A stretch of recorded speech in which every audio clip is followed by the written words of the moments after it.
Contempt क्या होता है और काइंड ऑफ कंटेम्प्ट क्या है।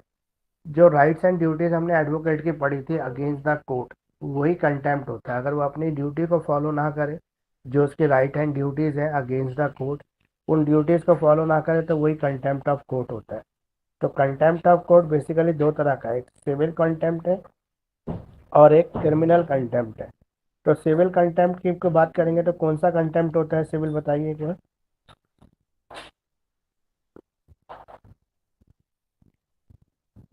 बोलो, किसी को भी अगर पता है, पढ़ा है किसी ने तो। सर फ्रॉड वगैरह हो गया सिविल में।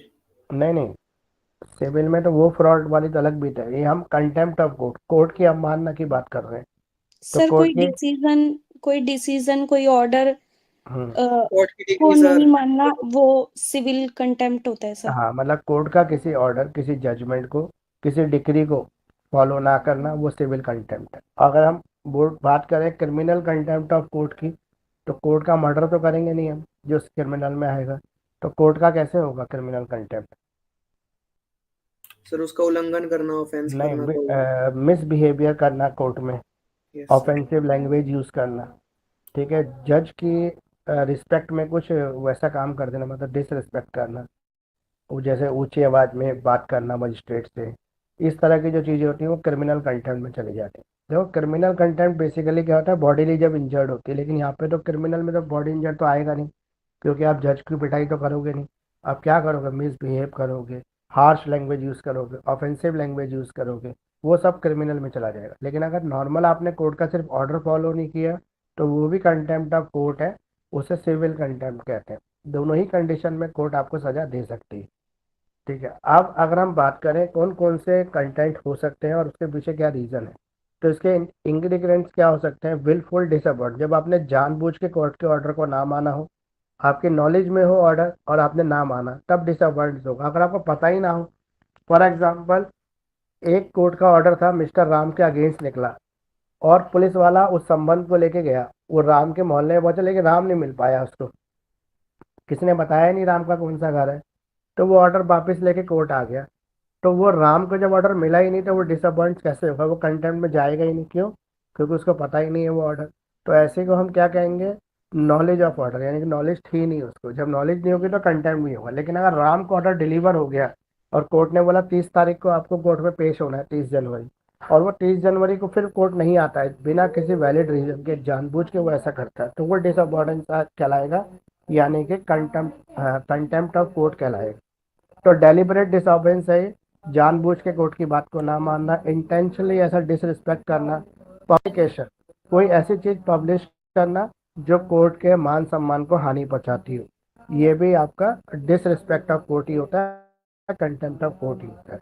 पब्लिक इंटरेस्ट, पब्लिक इंटरेस्ट का वायलेशन, मतलब आपने कोई ऐसा ऑर्डर पास किया है, एडमिनिस्ट्रेशन ऑफ जस्टिस या कोई ऐसी चीज, उसके अगेंस्ट आपने कुछ ऐसा कदम उठाया जिससे पब्लिक को, मतलब कोर्ट का ऑर्डर नहीं मिल पा रहा है या कोर्ट के ऑर्डर के अंदर कोई बाधा आ रही है, तो वो पब्लिक इंटरेस्ट हो गया आपका।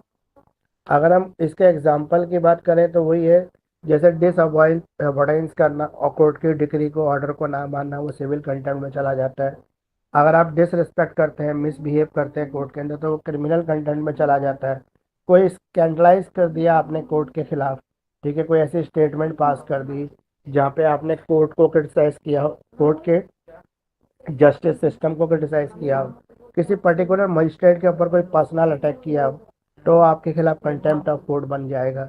ये डिपेंड करेगा सिविल और क्रिमिनल कि आपने क्या किया है, उसके ऊपर डिपेंड करता है। इसके अलावा जो कंटेम्प्ट होता है हमारा, उसके अंदर हम कुछ डिफेंस भी ले सकते हैं। मतलब हम कंटेम्प्ट कर रहे हैं लेकिन हमें सजा नहीं मिल रही, वो हमारा डिफेंस है, प्रिविलेज है। वो क्या है, लैक ऑफ नॉलेज। अगर हमें पता ना हो, मान लो कोई ऑर्डर जो है कोर्ट ने हमारे अगेंस्ट पास किया और हमें पता ना हो उस ऑर्डर को कैसे मानेंगे, तो ये।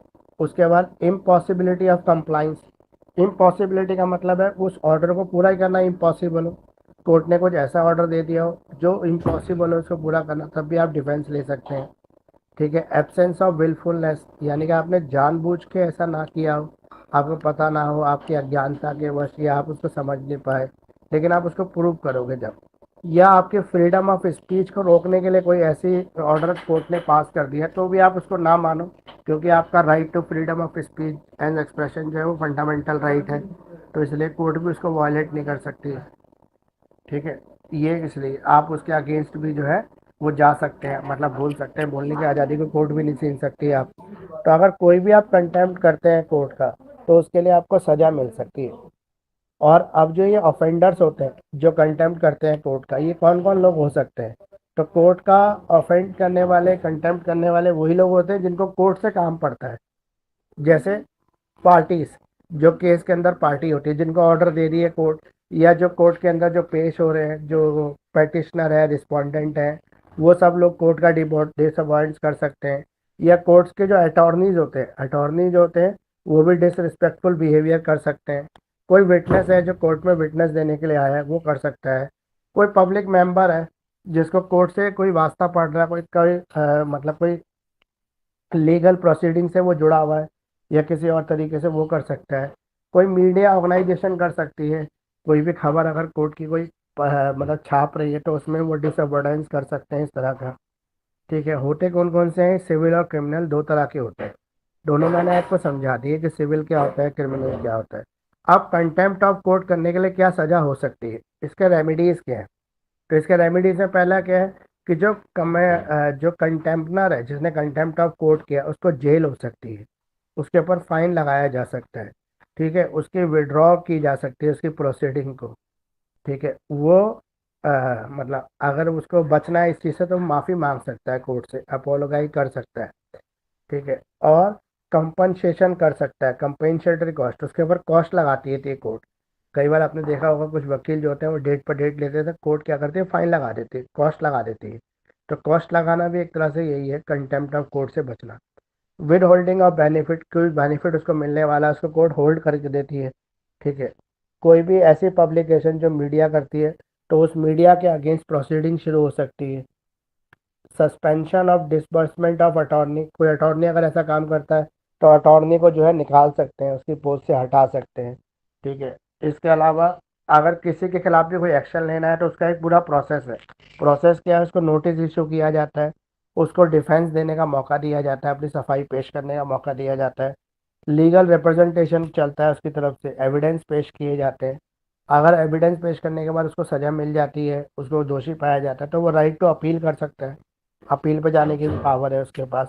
Contempt and freedom of speech, अगर कोई भी ऐसा कंटेम्प्ट है जो फ्रीडम ऑफ स्पीच से जुड़ा हुआ है, तो उसके अगेंस्ट वो अपनी आज़ादी के लिए कोर्ट में बोल सकता है, मांग सकता है। इसके अलावा और भी डिफेंस है, जैसे लैक ऑफ नॉलेज, वो कह सकते हैं मुझे तो पता ही नहीं था।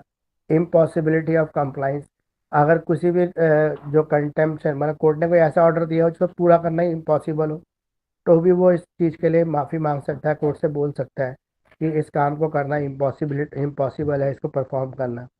ठीक है, जहाँ पे फ्रीडम ऑफ स्पीच की बात आ जाए। ठीक है, या फिर कोई लेजिटिमेट क्रिटिक है, उसने कुछ ऐसी कोर्ट की क्रिटिसिज्म की है जो लेजिटिमेट है, जो वैलिड है, जायज़ है, तो जायज़ अगर वो क्रिटिक कर रहा है, सही कर रहा है, तो फिर कोर्ट उसके ऊपर कंटेम्प्ट ऑफ कोर्ट नहीं दे सकती है। ठीक है, कोई टेक्निकल या प्रोसीजरल मतलब कोई कोर्ट की प्रोसीडिंग या किसी प्रोसीजर को उसने क्रिटिसाइज किया है और उसके अंदर एक्चुअली वो प्रूव भी कर देता है कि ये कमी है, तो भी उसके ऊपर कोई कंटेम्प्ट ऑफ कोर्ट नहीं लगता है। अगर उसने ये सारा काम गुड बिलीफ में किया हो, गुड फेथ में किया हो, तब भी उसके ऊपर कोई कंटेम्प्ट ऑफ कोर्ट नहीं बनेगा। अगर उसने अनड्यू हार्डशिप, मेंटल इनकैपेसिटी की वजह से ऐसा किया है कि वो मेंटली डिस्टर्ब वगैरह है, तब।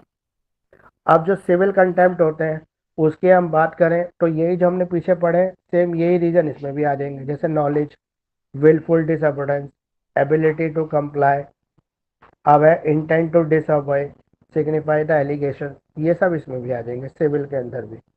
और अगर हम डिफेंसेस कहें, कंटेम्नर को क्या डिफेंसेस है सिविल के अंदर, तो लैक ऑफ नॉलेज, तो उसको नॉलेज की कमी थी या उसको नोटिस नहीं मिल पाया, इम्पॉसिबिलिटी, काम जो भी ऑर्डर दिया है कोर्ट ने वो इम्पॉसिबल हो कंप्लाइंस करना, सरकमटेंसेस बदल चुके हो, गुड फेथ में उसने ऐसा काम किया हो, उसकी विलफुल इंटेंशन ऐसी थी नहीं फिर भी हो गया हो, या फिर विड्रॉवल ऑफ आर्ग्यू कंटेम्प्ट, जो भी उसने कंटेम्प्ट किया है वो विड्रॉवल कर ले, उसको वापस ले ले, अपने लिए माफ़ी मांग ले, या वो मेंटली इनकेपेबल हो ये सब करने के लिए। तो अब एक और है इसका, what is mean by the constructive contempt. और कंटेम्प्ट आउटसाइड द कोर्ट, इसे एक्सप्लेन करा। देखो कंस्ट्रक्टिव कंटेम्प्ट क्या होता है कि आपने डायरेक्टली कोर्ट में जाके कंटेम्प्ट नहीं किया, आपने कहीं और कंटेम्प्ट किया, लेकिन वो कंटेम्प्ट को कंस्ट्रक्ट करके कोर्ट के सामने ले आए, यानी कि डायरेक्टली इनडायरेक्टली कोर्ट को आपने क्रिटिसाइज कर दिया, इनडायरेक्टली भी किया या डायरेक्टली किया, लेकिन कोर्ट के अंदर नहीं किया, कोर्ट के बाहर किया आपने कंटेम्प्ट। तो जब ऐसा कोई कंटेम्प्ट आपने किया हो जहाँ पे आपकी फिजिकल प्रेजेंस हो, जहाँ पे आप मौजूद हो, लेकिन आपने डायरेक्टली कंटेम्प्ट ना करके इनडायरेक्टली कंटेम्प्ट कर दिया, मतलब कोर्ट को तो क्रिटिसाइज आपने किया है, कोर्ट के जो प्रोसीडिंग है उसको आपने डिसरिस्पेक्टफुल स्टेटमेंट कोई पास कर दी या कुछ बोला है कोर्ट के अगेंस्ट, तो उस कंडीशन में आपके खिलाफ केस तो होगा, लेकिन ये कंटेम्प्ट डायरेक्ट कंटेम्प्ट नहीं है, ये कंस्ट्रक्टिव कंप्लेंट है, कंटेम्प्ट है, जिसको कोर्ट ये मान ले कि कोर्ट की अवमानना है। जैसे मान लो स्कोप, स्कोप की अगर हम बात करें तो कोई भी ऐसी चीज़, जैसे कोर्ट के साथ क्या क्या जुड़ा हुआ है, कोर्ट रूम जुड़ा हुआ है, ठीक है, कोर्ट के अंदर कोर्ट कॉम्प्लेक्स जुड़ा हुआ है, लॉयर्स ब्लॉक जुड़े हुए हैं, ये सारे कोर्ट के पार्ट हैं। तो यहाँ पर कहीं पर भी आप कोई ऐसी स्टेटमेंट पास करते हैं तो वो कंटेम्प्रेरी स्टेटमेंट होगी जो इनडायरेक्टली रिलेट करेगी कंस्ट्रक्टेड मैनर में कोर्ट की अवमानना। ये नहीं है कि कोर्ट चल रहा है तभी आपने बोला तभी कंटेम्प्ट ऑफ कोर्ट लगेगा, कोर्ट नहीं भी चल रहा है और आपने फिर भी कोर्ट को क्रिटिसाइज किया या उसकी प्रोसीडिंग को क्रिटिसाइज किया और जहाँ पे कोई वैलिड रीजन के बिना आपने ऐसा कर दिया हो, तब आपके ऊपर कंटेम्प्ट ऑफ कोर्ट लग जाएगा। या आपने कोर्ट के किसी ऑर्डर को ना माना हो, डिसओबीडियंस कर दिया हो कोर्ट के ऑर्डर को, कोई पब्लिक स्टेटमेंट आपने पास कर दी, कोई न्यूज़पेपर में आर्टिकल छपवा दिया, किसी मैगजीन को इंटरव्यू दे दिया और वो छप गया, उसमें आपने कोई ऐसी भाषा का इस्तेमाल किया हो जो कंटेम्प्ट ऑफ कोर्ट करती हो, तो भी उसे हम कंस्ट्रक्टिव कंटेम्प्ट ऑफ कोर्ट कहेंगे। यानी कि आपने in front of the magistrate ऐसा नहीं किया, लेकिन फिर भी उसको कोर्ट से रिलेट करके देखा जा रहा है। ये सारी चीज़ें जो भी आप कर रहे हैं ये इंटेंशनली करें, ऐसा नहीं हो कि आपसे अनइंटेंशन में हो गई हो, इंटेंशनली आपने ऐसा काम किया हो, जानबूझ के किया हो। जुडिशियल डिटर्मिनेशन, इसके अलावा ड्यू प्रोसेस और sanctions, penalties, balancing, free speech right, separation of power, ये सब इसके रीज़न है जो कंस्ट्रक्टिव कंटेम्प्ट में आते हैं। तो कंस्ट्रक्टिव कंटेम्प्ट का ये मतलब है कि आपने डायरेक्टली तो नहीं बोला, कुछ भी कोर्ट के सामने नहीं बोला, लेकिन जब आपने पीछे से बोला तो उसमें कोर्ट को रिलेट किया आपने। तो जहाँ पे आप कोर्ट को संबंधित करके कुछ बोलेंगे तो आपके ऊपर कंटेम्प्ट ऑफ कोर्ट लग सकता है।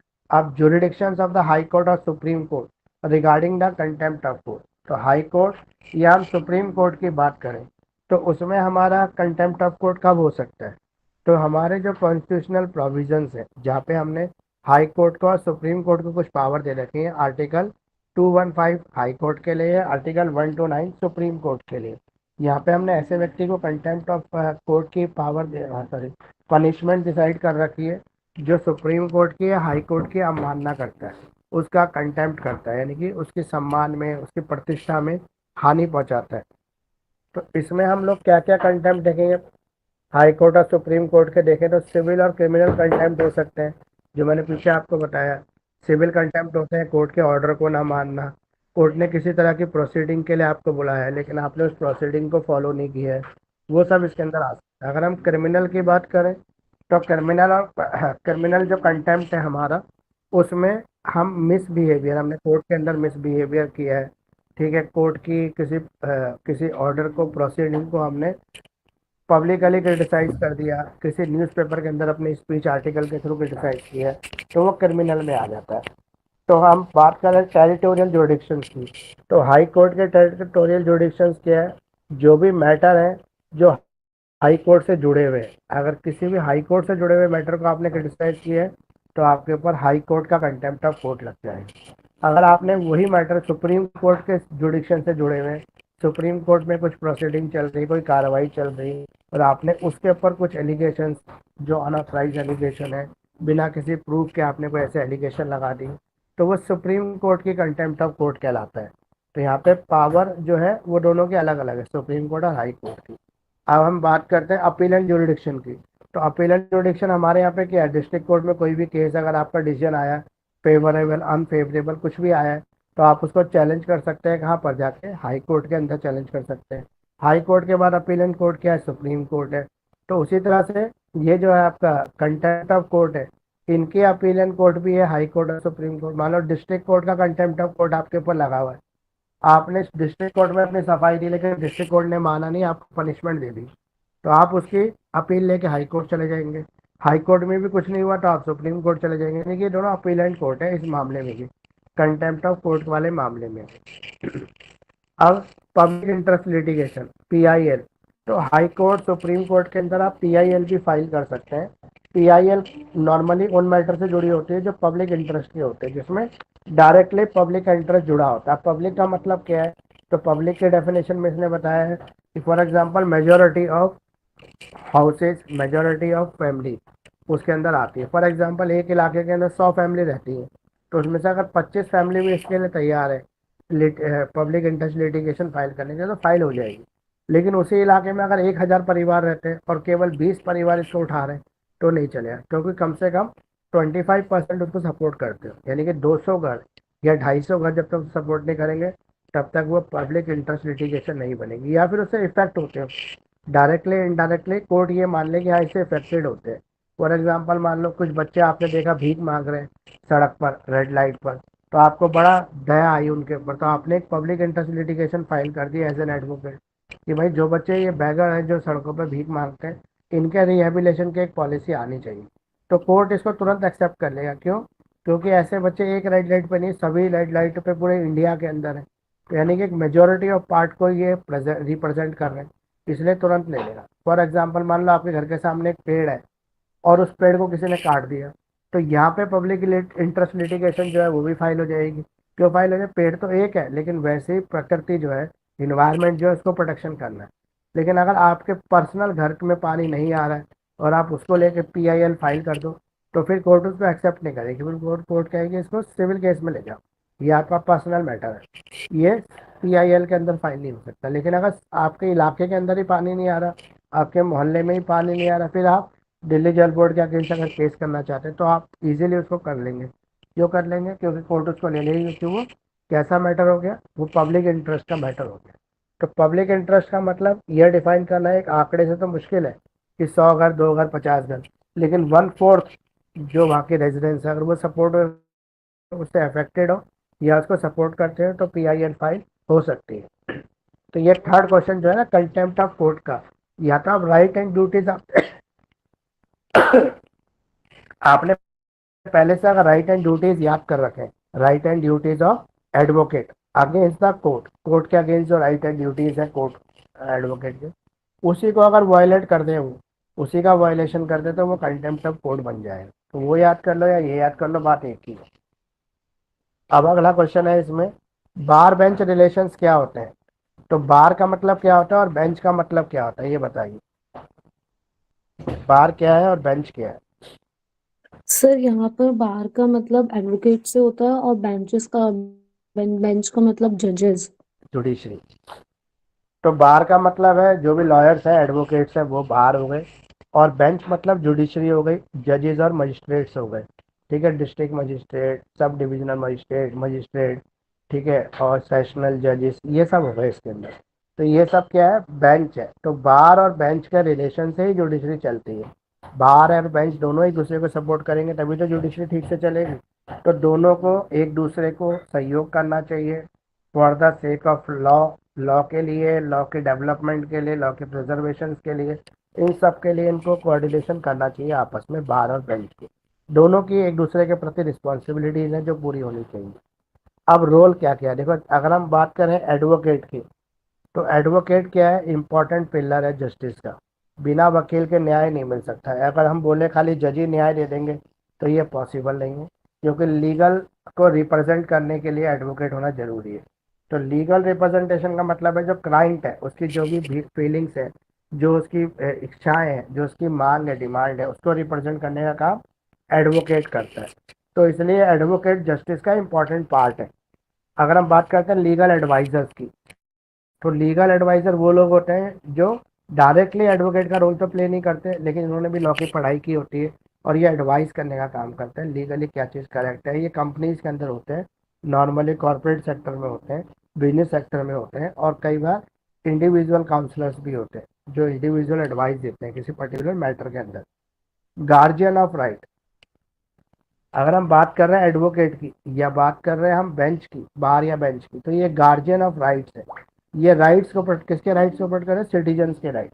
जो हमारे यहाँ पे एक फंडामेंटल राइट है, इक्वालिटी बिफोर लॉ और इक्वल प्रोटेक्शन लॉ, ये हमारा एक फंडामेंटल राइट है। इस फंडामेंटल राइट को पूरा करने के लिए बार और बेंच दोनों रिस्पॉन्सिबल है, क्योंकि ये कह रहा है इक्वालिटी बिफोर लॉ, कानून के समक्ष सभी समान है। तो जजेस को इसका ध्यान रखना पड़ेगा कि सबके साथ एक जैसा डिसीजन दे, कोई डिस्क्रिमिनेशन ना करे। और इक्वल प्रोटेक्शन लॉ, कानून सबके बराबर रक्षा करेगा। तो ये एडवोकेट का रोल है, एडवोकेट को ये रोल प्ले करना पड़ेगा कि सबका केस जो है बोले, ऐसा ना हो कोई गरीब व्यक्ति हो जिसके पास पैसे ना हो, तो वो केस कैसे देगा एडवोकेट को, एडवोकेट तो फीस मांगेगा। तो इसके लिए स्टेट उसको वकील प्रोवाइड कराएगा। ऐसे एडवोकेट की फीस जो गरीबों के लिए केस लड़ते हैं वो स्टेट देता है। स्टेट की ये ड्यूटी है कि सबको वकील प्रोवाइड कराए। तो पब्लिक इंटरेस्ट एडवोकेसी भी होती है, जिसे हम PIL कहते हैं, जो पब्लिक इंटरेस्ट लिटिगेशन फाइल करते हैं। ये एडवोकेट्स होते हैं जो ऐसे मैटर को उठाते हैं जो सोशल कॉज से जुड़े होते हैं। लीगल ड्राफ्टिंग और डॉक्यूमेंटेशन, अगर हम लीगल ड्राफ्टिंग की बात करें तो ये वो लोग होते हैं जो लीगल ड्राफ्टिंग का काम करते हैं, मतलब कोर्ट्स में जुड़े हुए लोग। जैसे आपने देखा होगा बहुत सारे टाइपिस्ट होते हैं, फोटो स्टेट वाले होते हैं, और तरह के जो लोग होते हैं, जो कैंटीन हो गई, ये सब क्या है, ये लीगल सेक्टर से, यानी कुछ लीगल इन्वायरमेंट से जुड़े हुए लोग हैं। इन सब की जरूरत है। डॉक्यूमेंटेशन में जैसे ओथ कमिश्नर होता है, एफिडेविट साइन करने वाला नोटरी इंस्पेक्टर होता है, नोटरी एडवोकेट होता है। तो ये सबकी ड्यूटी है, सबकी जिम्मेदारी है, सब कोर्ट के साथ जुड़े हुए हैं। तो बार बेंच रिलेशन में इनका भी रोल है। मीडिएटर, नेगोशिएटर, दो बहुत सारे जजेस ऐसे होते हैं जो मीडिएशन में बैठते हैं। वो मजिस्ट्रेट नहीं है लेकिन मीडिएशन करवाते हैं। वो सीनियर एडवोकेट्स होते हैं जनरली, जिनके पास काफ़ी एक्सपीरियंस है। वो एक एग्ज़ाम पास करने के बाद मीडिएटर का रोल प्ले कर सकते हैं। तो ये सब लोगों को किसकी ज़रूरत है, इसको बार बेंच की ज़रूरत है, क्योंकि बार बेंच का काम क्या है, सबको न्याय देना। अब है लीगल एजुकेशन। लीगल एजुकेशन में भी किसका रोल आता है, बार बेंच। जैसे आपने सुना होगा कि कॉलेज वही अच्छा है जो बार काउंसिल ऑफ इंडिया से रिकॉग्नाइज हो, क्योंकि अगर ऐसे कॉलेज से आपने लॉ कर ली जो बार काउंसिल ऑफ इंडिया से रिकॉग्नाइज नहीं है, तो आपकी लॉ करने का कोई फायदा ही नहीं होगा, क्योंकि उसको बार एक्सेप्ट ही नहीं करेगा। तो बार ने कॉलेज को क्या दे रखी है, ऑथराइजेशन, रिकॉग्नाइजेशन दे रखी है। अगर हम रोल की बात करें कि बेंच का रोल क्या है, बेंच मतलब जजेस का क्या रोल है, तो इम्पार्शियल एजुडिकेटर। जजेस का काम क्या है, इम्पार्शलिटी के साथ डिसीजन देना, मतलब किसी के साथ उनका कोई लेने देना नहीं है, वो केवल न्याय करने के लिए बैठे हैं उस कुर्सी के ऊपर। तो उनको सबके साथ इक्वालिटी बिहेवियर, मतलब इक्वल बिहेवियर करना पड़ेगा, एक जैसा व्यवहार करना पड़ेगा। गार्जियन ऑफ द कॉन्स्टिट्यूशन, अगर हम बात करें कि जो लॉ हमारे मजिस्ट्रेट है, जजेस है, वो कॉन्स्टिट्यूशन के गार्जियन है। जैसे माता पिता रक्षा करते हैं अपने बच्चे की, उसी तरह से कॉन्स्टिट्यूशन की रक्षा करने की जिम्मेदारी किसके पास है, बेंच के पास है, मजिस्ट्रेट के पास है। ये इंटरप्रिटेशन का भी काम करते हैं, जो हमने इंटरप्रिटेशन ऑफ स्टैट्यूट्स में पढ़ा कि कहीं पर भी कॉन्स्टिट्यूशन की भाषा अगर एम्बिग्यूटीज है, कंफ्यूजिंग है, एक जैसे वर्ड यूज हो रहे हैं, पता नहीं लग पा रहा, तो उनको इंटरप्रिटेशन करने का हम जजेस के पास आ जाता है।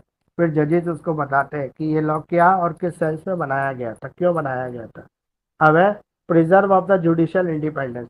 जुडिशियल इंडिपेंडेंस को प्रिजर्व करने की जिम्मेदारी भी किसकी है, जजेस की, क्योंकि सबको न्याय मिले और एक जैसा न्याय मिले, इसकी रक्षा करना या इसकी एप्लीकेबिलिटी करना, लागू करना, ये जजेस की जिम्मेदारी, जजेस का रोल है।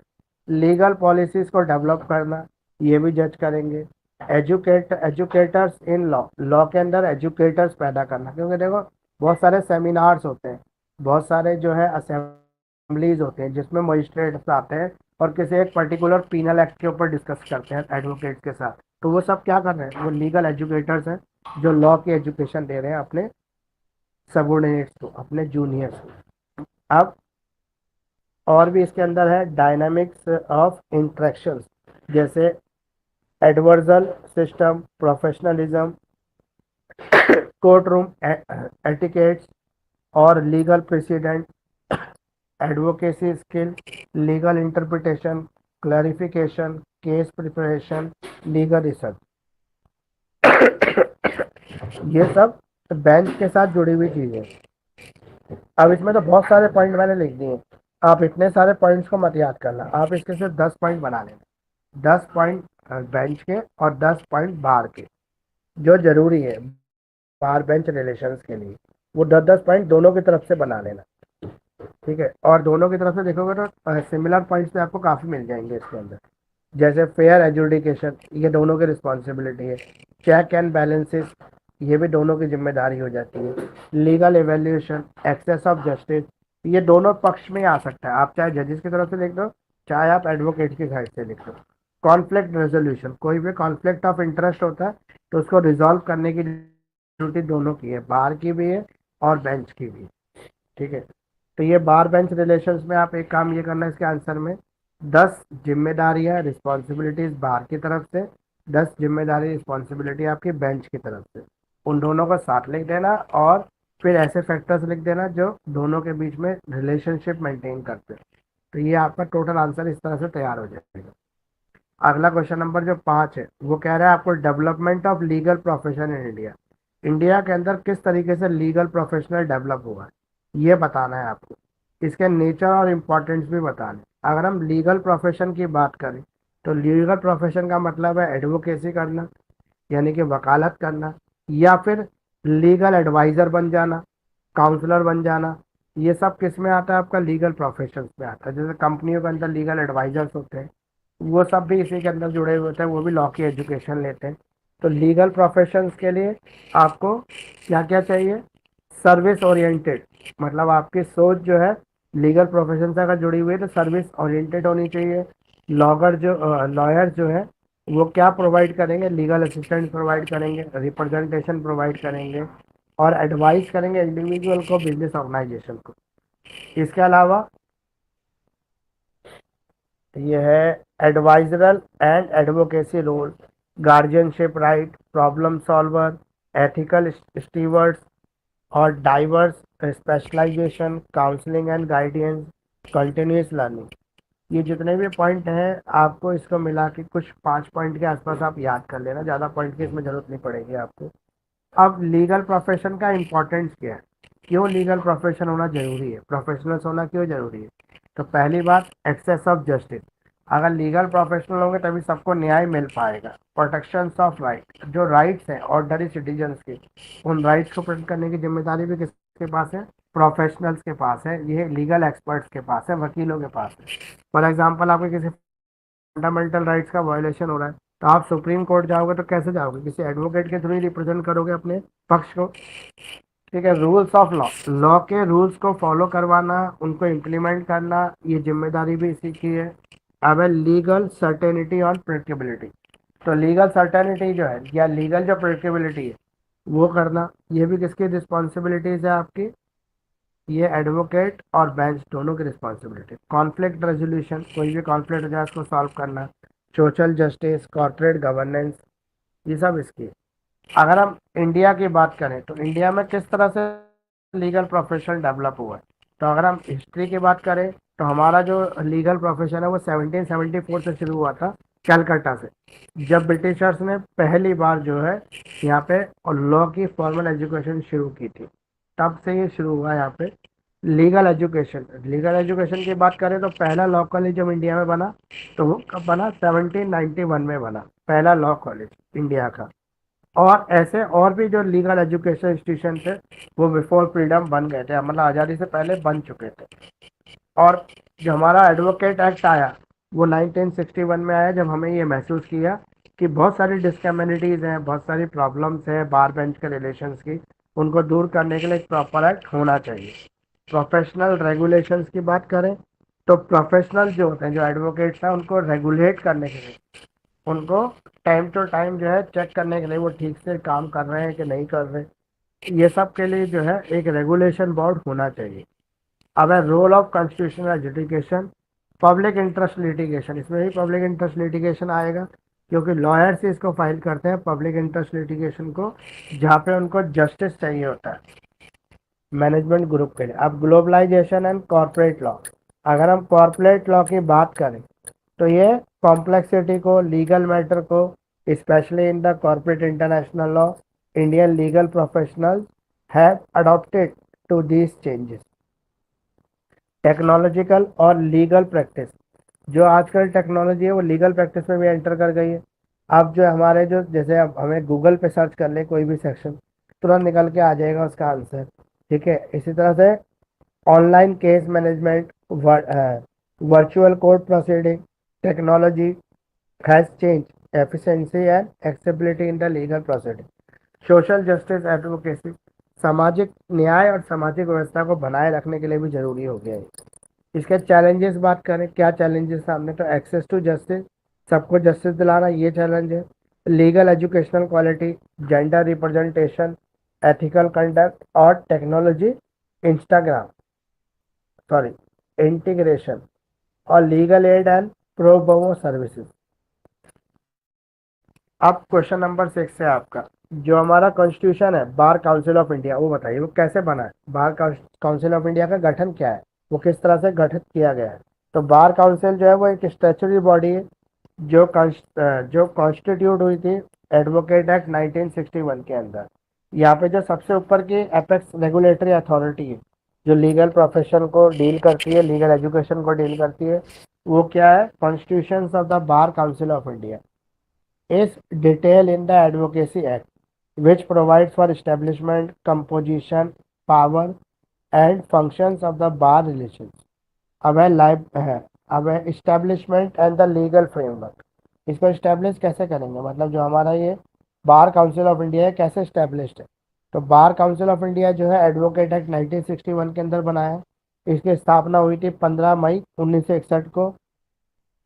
ठीक है, इसमें क्या क्या आता है कंपोजिशन में, पहला क्या, इलेक्टेड मेंबर, वो मेंबर्स वकील हैं जो जो इलेक्ट होके आते हैं। जो भी स्टेट बार काउंसिल है उसके इलेक्शन होते हैं, तो इलेक्शन में उसका secretary, president, vice president, member secretary, lady member, executive member, ये सब लोग चुन के आते हैं एडवोकेट्स के वोट के थ्रू। अब है nomination by the state bar council, जो भी व्यक्ति इलेक्शन लड़ना चाहता है एज ए कैंडिडेट, वो अपना नॉमिनेशन फाइल करता है। कहाँ फाइल करेगा, स्टेट बार काउंसिल में।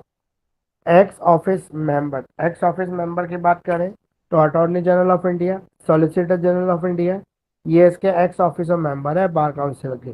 दे are part of the council, ये काउंसिल के पार्ट भी रहे हैं। को ऑप्टेड मेंबर, कुछ मेंबर्स ऐसे होते हैं जो को ऑप्ट कर लेते हैं। को ऑप्ट का मतलब 2 मेंबर हैं जो bar council of India among the advocate, जो एडवोकेट के लिए चैलेंज कर रहे हैं। हैविंग स्पेशल नॉलेज और extend of the field of law. Terms of office, अगर हम इस ऑफिस के टर्म्स की बात करें कि कितने समय के लिए ये होता है, तो ये कितने टाइम के लिए होता है, ये होता है आपका 2 member by the council of India from among advocate having the special knowledge और experience in the field of law. तो ये 2 लोग परमिट करती है को ऑप्टेड मेंबरशिप के अंदर। अब एक टर्म ऑफ ऑफिस, तो एक्स ऑफिसर मेंबर होता है इसका, वो 5 साल के लिए अपॉइंट किया जाता है। प्रेसिडेंट और वाइस प्रेसिडेंट, अगर हम प्रेसिडेंट की बात करें तो बार काउंसिल का जो इलेक्टेड प्रेसिडेंट होता है उसके मेंबर में से चुना जाता है वो, और प्रेसिडेंट के पास जो होती है होल्ड होती है office for the term of 2 year, ये 2 साल के लिए ऑफिस चला सकते हैं। वाइस प्रेसिडेंट की बात करें तो ये भी बार काउंसिल ऑफ इंडिया के थ्रू इलेक्ट किया जाता है फ्रॉम इट्स मेंबर, उसके मेंबर में से। इसके पास जो ऑफिस होता है वो भी 2 साल के लिए ही होता है। फंक्शंस एंड पावर, इसके फंक्शंस क्या है, फंक्शन किसकी बात कर रहे हैं, हम कौन सा क्वेश्चन पढ़ रहे हैं, किसके फंक्शन की बात कर रहे हैं, तो हम बात कर रहे हैं कॉन्स्टिट्यूशन ऑफ बार काउंसिल। तो बार काउंसिल के फंक्शंस की बात कर रहे हैं। तो बार काउंसिल के फंक्शंस ऑफ पावर क्या क्या है, हमने रेगुलेशन करना है, किसका रेगुलेशन करना है, लीगल एजुकेशन का। हमें रिकॉग्नाइजेशन करना है लॉ डिग्री का। हमें admission and enrolment of advocate, हमें ध्यान रखना है एडमिशन और enrolment of an advocate. Disciplinary power, कोई भी ऐसी पावर जो डिसिप्लिनरी एक्शन का अगेंस्ट लेती है। Maintenance of standard of professional conduct, हमें लीगल एड और अदर फंक्शन। फिर है इलेक्ट्रिक डिस्प्यूट, इलेक्शन डिस्प्यूट और फंड एंड अकाउंट। ये जितने भी पॉइंट है आपके, जैसे डिसिप्लिनरी एक्शन तो उसमें डिसिप्लिन का एक्शन लेंगे जो उसका वायलेशन करेगा। Maintenance of standard professional conduct की बात करें तो यहाँ पे जो इंडिया है वो प्रमोट करेगी, मेंटेन करेगी स्टैंडर्ड ऑफ द प्रोफेशनल और conduct and the etiquette among advocate. Legal aid, अगर हम लीगल एड की बात करें तो जो गरीब पुअर है, जो वकील को ऑफर नहीं कर सकते, उनको लीगल एड देने का काम होना चाहिए। ठीक है, इलेक्शन डिस्प्यूट, ये सब इसके अंदर आएगा। क्वेश्चन नंबर जो 7 है हमारा, वो क्या कह रहा है, enrolment of the senior advocate. एक एडवोकेट सीनियर एडवोकेट के रूप में कब रजिस्टर्ड हो सकता है, एडवोकेट एक्ट 1961 क्या कहता है, सीनियर एडवोकेट क्यों कौन है। तो सीनियर एडवोकेट कौन है, जिसको रिकॉग्नाइज किया जाए lawyers standing and experience in legal point. ठीक, तो हम यहाँ पे कंप्रेसिव के डिस्कशन का रीड करेंगे। पहला एलिजिबिलिटी क्राइटेरिया, तो एडवोकेट एक्ट 1961 में कौन एलिजिबल है? तो बीसीआई रूल। अगर हम बीसीआई रूल की बात करें तो बार काउंसिल ऑफ इंडिया कुछ रूल्स बनाती है और ये रूल्स जो है सभी के ऊपर लागू होते हैं। तो रूल जो है 40 है, जो अंडर 40 है, chapter 3 of the BCI rules. Appointment for designation. Appointment क्या है? डेजिग्नेशन यानी कि सबमिशन। तो सबसे पहले है eligible for designation needs to submit application of the registrar of the high court. अब ये जब हम बात कर रहे हैं कंटेंट ऑफ एप्लीकेशन की, तो एप्लीकेशन की कंटेंट क्या क्या होंगे? तो इसमें एडवोकेट जो अपने लीगल प्रैक्टिस का ब्यौरा देगा, अपने जो इम्पोर्टेंट केसेस जो उसने जीते हैं या जो उसके हाथ में है उन सब के बारे में लिख देगा वो। जो भी कंट्रीब्यूशन किया है उसने लीगल लाइफ के अंदर उसको एक्सप्लेन करेगा और रिलेवेंट इंफॉर्मेशन जो होगा उसके साथ इसको डेमोन्स्ट्रेट कर देगा। अब इसकी स्क्रूटनी कौन करेगा? इसकी स्क्रूटनी करेगा हाई कोर्ट। हाई कोर्ट इस पर सुनवाई करेगा। कैसे करेगा हाई कोर्ट सुनवाई? हाई कोर्ट इसको कंसिडर करेगा, इसको चेक करेगा, इसको क्रॉस चेक करेगा। अब अगर हम बात करें तो अगर ये अप्रूव हो जाता है तो फिर इसके ऊपर वोटिंग कराई जाएगी। Notification of designation. डेजिग्नेशन का ऑफिशियल नोटिफिकेशन निकलता है। किसी की भी एडवोकेट हो गया, मान लो सीनियर एडवोकेट हो गया कोई भी, उसका एक्सपीरियंस का टेस्ट हुआ, उसमें भी वो सीनियर एडवोकेट जो है पास हो गया है, तो इसके लिए हमने ऑफिशियल नोटिस निकाल के उसके नाम को भी लिख दिया सीनियर एडवोकेट की। तो उसकी जो सीनियर एडवोकेट की जो लिस्ट है हाई कोर्ट की, उसके अंदर वो दर्ज हो जाएगा, उसका नाम अप्रूव हो जाएगा। पब्लिकेशन, जो नाम होगा जिसका भी अपॉइंट किया जा रहा है ऑफिशियल का, वो कोर्ट की, हाई कोर्ट की ऑफिशियल वेबसाइट के थ्रू भी अनाउंस किया जाएगा, बताया जाएगा। जो राइट्स हैं इसके पास, सीनियर एडवोकेट के पास जो रिस्ट्रिक्शन है वो क्या है? अगर राइट्स की बात करें सीनियर एडवोकेट के पास, तो कुछ प्रिविलेजेस मिलती हैं इसको। जैसे इसको स्पेस मिलता है कोर्ट में बैठने के लिए, ठीक है। Right of the first mention and district dress code. इसका ड्रेस भी थोड़ा सा अलग होता है सीनियर एडवोकेट का, नॉर्मल एडवोकेट से अलग होता है इसका ड्रेस भी। मतलब होता ब्लैक ही है, लेकिन थोड़ा सा टेक्सचर का फर्क हो सकता है, कपड़े का फर्क हो सकता है, अच्छा थोड़ा सा कपड़ा होता है इस तरह की। अब सीनियर एडवोकेट जो भी है उसका रजिस्ट्रेशन कैसे होगा? तो सीनियर एडवोकेट जो है प्रिविलेजेस ले सकता है, ठीक है। सर ये तो हो गया ना। रिस्ट्रिक्शन क्या है इसके ऊपर? तो रिस्ट्रिक्शन क्या है इसके ऊपर? ये practice of following an appearance before the court directly. ये डायरेक्टली कोर्ट के अंदर इसको रिस्ट्रिक्ट किया जाता है कि वो डायरेक्टली किसी केस को कोर्ट में फाइल नहीं करेगा, ठीक है, अपीयरेंस नहीं देगा कोर्ट में। They can only appear in the matter through their other advocate. वो दूसरे एडवोकेट के थ्रू ही कोर्ट के अंदर अपने मैटर को लेके आए, मतलब कोई भी मैटर के अंदर ये डायरेक्टली प्रेजेंट नहीं होगा, किसी एडवोकेट के थ्रू या उसकी हेल्प के लिए प्रेजेंट हो सकता है। कन्फॉर्मेंट बाय द सुप्रीम कोर्ट। जो एडवोकेट एक्ट है जिसका प्रोविजन है 16(2), उसके अंदर जो भी सीनियर एडवोकेट है वो कंफर्म कही जाएगा उसके डेजिग्नेशन में। सुप्रीम कोर्ट जो हाई कोर्ट प्रिंट करेगा, हाई कोर्ट बताएगा कि ये सीनियर एडवोकेट है, उसको कंफर्म कौन करेगा? सुप्रीम कोर्ट भी कर देगा। रिन्यूअल, हाँ, रिन्यूअल ऑफ डेजिग्नेशन। इसका डेजिग्नेशन रिन्यू कब होगा? तो पीरियोडिक रिव्यू होता रहेगा इसके कहने मतलब हर बार जो चेक होता रहेगा पीरियोडिकल बेस पर, 2 साल 3 साल बाद, कि वो सीनियरिटी उसकी कैसी है, अभी उसकी नॉलेज कैसी है। ये रेवोकेशन, अगर कहीं पर भी ये पाया गया कि उसका कंडक्ट जो है वो सीनियर एडवोकेट जैसा नहीं है, कुछ मिसकंडक्ट कर रहा है, कुछ गलत व्यवहार कर रहा है, तो रेवोक कर देंगे, उसका सीनियर एडवोकेट का तगमा छीन लेंगे, नॉर्मल एडवोकेट बना देंगे उसको। What do you mean by the all India bar examination? All India bar examination क्या होता है ये बता दें।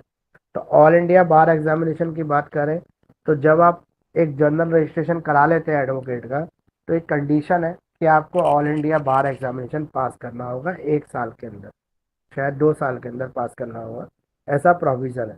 तो इसके लिए आपको एक एग्ज़ाम देना पड़ेगा जिसे हम ऑल इंडिया बार एग्ज़ाम कहते हैं, उसको आपको पास करना पड़ेगा, तभी आपके पास सर्टिफिकेट ऑफ प्रैक्टिस आएगा, तभी आपके पास एडवोकेट का लाइसेंस आएगा, तब आपका कार्ड बनेगा बार काउंसिल ऑफ इंडिया का, अगर आप एग्ज़ाम पास कर लेंगे। उससे पहले आप टेम्पररी रजिस्ट्रेशन पे किसी एक कोर्ट के अंदर प्रैक्टिस कर सकते हैं, जो भी आपने लोकल कोर्ट है जिसका आपने रजिस्ट्रेशन कराया है उस कोर्ट के अंदर। मिनिमम, इसके लिए कुछ मिनिमम स्टैंडर्ड है एग्ज़ाम में बैठने के लिए। आपने जो है डिग्री कंप्लीट कर ली हो, ठीक है, हाई स्टैंडर्ड ऑफ एथिक्स आप मेंटेन कर रहे हो, लीगल कम्युनिटी में आपका बिहेवियर ठीक रह रहा है, आपके खिलाफ कोई शिकायत ना हो। मैंडेटरी रिक्वायरमेंट क्या है? सर्टिफिकेट ऑफ प्रैक्टिस, आपको किसी एक एडवोकेट से जो है सर्टिफिकेट ऑफ प्रैक्टिस लेके बार काउंसिल में जमा कराना पड़ेगा, तभी आप जो है बार काउंसिल का एग्ज़ाम में बैठ सकते हैं। Pre choice of the practice, जो भी आपकी प्रैक्टिस है उसमें अलाउड नहीं किया जाएगा। हाँ, individuals are not allowed to practise law in India. जिसके पास भी ये सर्टिफिकेट ऑफ प्रैक्टिस नहीं है, वो चाहे लॉ की डिग्री लेके बैठा हो, उसको भी अलाउड नहीं कर सकते कोर्ट में प्रैक्टिस करने के लिए। Whether they have completed there law degree complete कर ली हो तो भी। एग्जामिनेशन स्ट्रक्चर क्या है इसका, कंटेंट और फॉर्मेट की बात करें तो अलग अलग सब्जेक्ट पे पेपर होता है। एक्सेस किया जाता है कैंडिडेट को on a range of topic including the professional ethics, professional standard, understanding the substantive and the procedural law. तो ये इसके सब्जेक्ट हैं जो आपके ऑल इंडिया बार काउंसिल के एग्जाम में आते हैं, जिसमें प्रोफेशनल एथिक्स हो गया, प्रोफेशनल स्टैंडर्ड हो गया, अंडरस्टैंडिंग ऑफ सब्सटेंसिव और procedural law. Open book exam, ये जो एग्जाम है अभी तक ओपन बुक एग्जाम है, आप कितनी भी बुक लेके जा सकते हैं, वहाँ पे बुक खोलकर आंसर लिख सकते हैं। Post enrolment evaluation, enrolment evaluation क्या है, जब आप सिलेक्ट हो गए उसके बाद आपके लिए क्या है, आप क्या करेंगे, कंटिन्यूअल असेसमेंट। कंटिन्यू की आपकी असेसमेंट की जाएगी, जैसे फॉर एग्जांपल 2 साल बाद 3 साल बाद आपका टेस्ट होता रहेगा। Bright between education and practice, it serve a bridge, ये एक ब्रिज के रूप में काम करता है। ब्रिज कहता है, ब्रिज किसका काम कर रहा है, लीगल एजुकेशन और लीगल प्रैक्टिस का। जो आपने लीगल एजुकेशन लिए, वकालत का कोर्स आपने किया, पूरी पढ़ाई की लॉ की, अब आप प्रैक्टिस कर रहे हैं, तो जो आपने थियोरटिकल नॉलेज जिसको प्रैक्टिकल नॉलेज में चेंज कर रहे हैं, तो उन दोनों के बीच में एक ब्रिज, एक पुल का काम करता है, जो बार काउंसिल का एग्जाम होता है। अब है ethics and the professional standard, emphasis of ethics. Ethics जो है वो जरूरी है, एथिक्स मतलब एडिकेट्स हो गया, बिहेवियर हो गया, वो सब। अब है क्वालिटी कंट्रोल, क्वालिटी पे भी कंट्रोल करना पड़ेगा। क्वालिटी किसकी है, एडवोकेट, मेंटेनिंग द स्टैंडर्ड। तो जो ये बार काउंसिल ऑफ इंडिया का जो एग्ज़ाम होता है, ये क्वालिटी कंट्रोल और मेजर्सिस के ऊपर भी काम करता है। इंडिविजुअल जो भी इस एग्ज़ाम में एंटर करता है, जो लीगल प्रोफेशन बनना चाहता है या जो वकालत करना चाहता है आगे, वो अपनी क्या करेगा, टू कंट्रीब्यूट करेगा overall quality of legal service provided in the country. Consumer protection, consumer को प्रोटेक्ट करने का भी काम किया जाता है। Ultimately the examination serve the interest of the client. Finally हम बात करें तो ये क्लाइंट के इंटरेस्ट को प्रोटेक्ट करने का काम करता है, जहाँ पे आपका जो इंश्योर करता है कि जो लॉयर है वो अपने quality of legal service provide करेगा अपने कंट्री के लिए, और कंज्यूमर को प्रोटेक्ट भी करेगा। Continuing professional development, professional development के लिए काम करना, जैसे एनकरेज करना लर्निंग को, adopting of the changes, national standardization, uniform standard और national mobility, public confidence, assurance of the client, professional credibility, professional responsibility, ये सब इसके साथ जुड़ी हुई है ऑल इंडिया बार एग्जाम के साथ। अब लास्ट क्वेश्चन जो है आपका वो है रिट जुरिडिक्शंस क्या होता है। 226 के अंदर जो रिट जुरिडिक्शंस है उसको बताना है। तो आर्टिकल 226 है जो हाई कोर्ट से जुड़ा हुआ है, जो हाई कोर्ट को पावर देता है कि वो रिट इशू कर सकती है किसी भी पब्लिक मैटर में। तो रिट वो होती है जो पब्लिक के कॉज में, पब्लिक के बेनिफिट में इशू की जाती है। Nature and scope of the writ की बात करें या एक्स्ट्रा ऑर्डिनरी बेनिफिट की बात करें, तो ये जो है आर्टिकल 226 हमें प्रोवाइड करता है। वाइड डायरेक्शन, इसकी डायरेक्शन काफ़ी वाइड है। आर्टिकल 226 कहता है enabling the high court to exercise their jurisdiction for the various purposes. Constitutional safeguard, जो आर्टिकल 226 है वो कॉन्स्टिट्यूशनल सेफगार्ड की बात करता है against the executive and administrative excess की। अब रिट कितने तरह की है, रिट वही है जो 5 तरीके की आपने पहले पढ़ी हुई है, हैबियस कॉर्पस, मैंडमस, प्रोहिबिशन, सर्टररी और क्यो वारंटो। हैबियस कॉर्पस का भी इशू करता है कोर्ट जब किसी भी इंडिविजुअल को जो गिरफ्तार हो, जो अरेस्ट हो, उसके राइट को सिक्योर करने के लिए उसको अपने सामने पेश होने के लिए कह सकता है कोर्ट। मैंडमस एक कमांड है जो सरकारी अधिकारी को दी जाती है, पब्लिक ऑफिशियल की, कि वो अपनी ड्यूटी को पूरा करे, एक सरकारी अधिकारी अपने काम को करे। प्रोहिबिशन, प्रोहिबिशन का मतलब क्या है, कोर्ट या ट्रिब्यूनल एक्सीडिंग देयर जुरिडिक्शन और acting country of the natural justice. Certiorari जो है वो किसने दी जाती है, ये क्वैश करती है, किसी को क्वैश करती है ऑर्डर ऑफ द इंफीरियर को, किसी भी लोअर कोर्ट के ऑर्डर को या ट्रिब्यूनल के ऑर्डर को if it act beyond it's जुडिक्शन, अगर वो अपने जुडिक्शन के बियॉन्ड जाके एक्ट करते हैं तो क्यो वारंटो। तो क्यो वारंटो क्या है? इंक्वायरीज है जहाँ पे हम लीगलिटी की बात करते हैं पर्सन की जो holding a public office and challenges their authority.